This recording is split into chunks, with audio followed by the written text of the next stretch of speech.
मारी सोने का मृग बन करके पंचवटी पर भ्रमण करने लगा।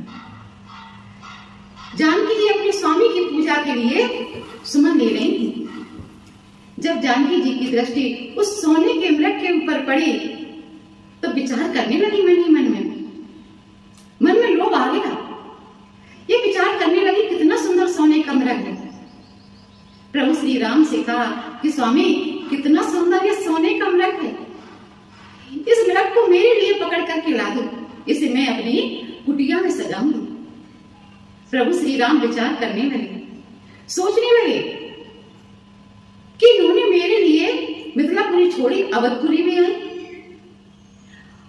और जब मुझे वनवास हुआ तो मेरे साथ वन में आई और वन में मेरे साथ विचरण कर रही, तो हमें भी इनके लिए कुछ करना चाहिए।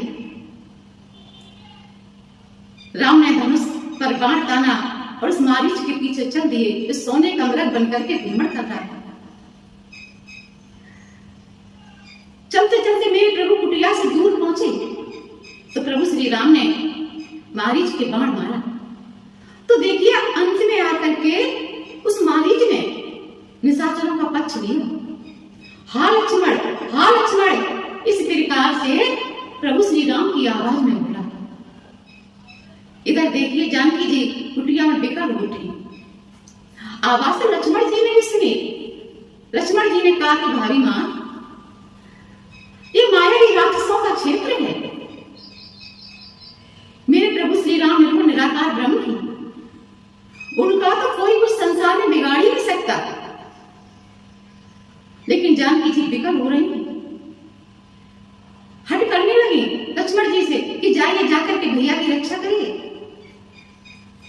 जानकी जी ने कुछ ऐसे कठोर शब्द कहे कि लक्ष्मण जी जाने के लिए विवश हो गए। लक्ष्मण जी ने बाण से रेखा खींची और कहा कि आप इस रेखा से बाहर नहीं निकलना, क्योंकि यह मायावी राक्षसों का क्षेत्र है। इस प्रकार से लक्ष्मण जी जानकी जी को समझा करके चल दिए। वृक्षों से, पशुओं से, पक्षियों से विनती निवेदन करते हुए लक्ष्मण जी जा रहे हैं कि मेरी भावी मां की रक्षा करना। इधर देखिए जब रावण ने देखा कि दोनों भाई यहां से कुटिया से दूर पहुंच गए तो रावण साधु का वेश रख करके, महात्मा का वेश रख करके और कुटिया के दरवाजे पर भिक्षा की गुहार करने लगा। मम भिक्षाम देहि। जानकी जी एक पात्र में कंदमूल फल लेकर के भिक्षा में आई, तो रावण भिक्षा ले नहीं रहा, क्योंकि रावण को मालूम है कि रेखा के अंदर में जाऊंगा तो भस्म हो जाऊंगा। तो रावण ने जानकी जी से कहा कि आप मुझे इस रेखा से बाहर निकल करके भिक्षा दीजिए। जानकी जी ने कहा इस रेखा से बाहर मैं नहीं निकल सकती।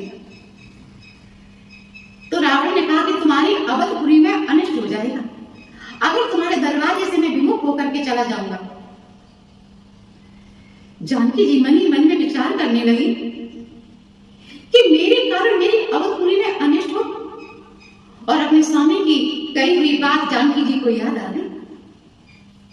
प्रभु श्री राम ने जानकी जी को समझाया कि मेरे रघुकुल की ये रीत है, रघुकुल रीत सदा चली आई और प्राण जाए पर वचन न जाए। ये रघुकुल की रीत है, प्राण चले जाए लेकिन अपने वचनों से विमुख नहीं होता।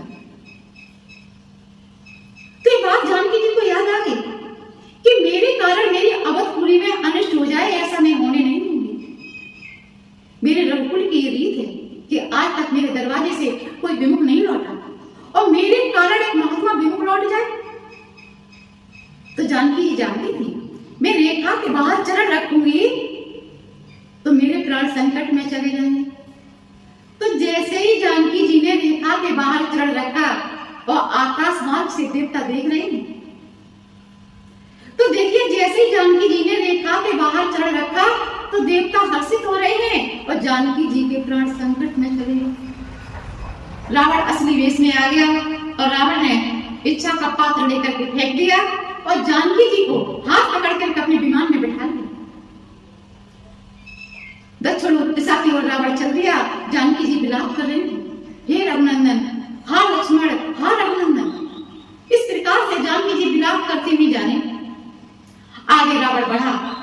जटायु ने देखा तो जटायु ने देखा, अरे ये तो मेरे पुत्र वधु को ले जा रहा है, क्योंकि जटायु ने राम को गोद लिया था अपनी अंतिम क्रिया के लिए। तो जटायु ने कहा, ये हमारी पुत्र वधु को ले जा रहा है दुष्ट।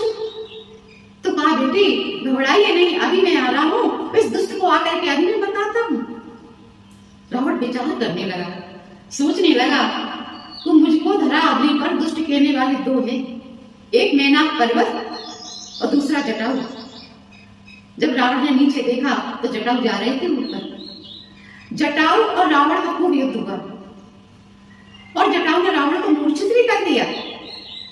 देखिए, अगर जटायु चाहते तो उसी समय अपने पंजों से रावण के 20 नेत्रों को फोड़ देते, लेकिन ऐसा जटायु ने किया नहीं कि वीरों का काम नहीं मूर्छित पर वार करना। जैसे ही रावण की मूर्छा जागी, रावण ने अपने चंद्रहास के बाण से जटायु के दोनों पर काट दिए। जटायु हा राम कहते हुए धरा अग्नि कर दिया और रावण जानकी जी को लेकर के चला गया। आगे की राम कथा कल मैं आपको श्रवण कराऊंगी। तब तक के लिए जय सिया राम, जय सिया राम।